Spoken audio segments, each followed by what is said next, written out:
And going back to our topic today, did you see that the entitlement from the students?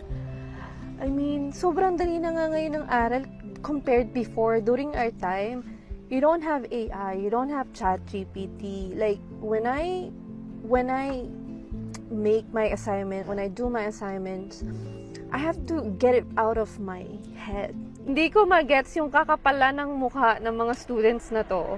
And you doing this, it's just ruining the reputation of, international students, the rest of international students. I mean, during my time at NSCC, if you do this, if you get caught like cheating or plagiarism, you are not gonna pass the program. They're gonna automatically fail you on that program. Or not the program itself, but the course.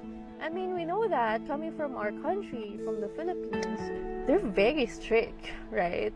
We can't do this to our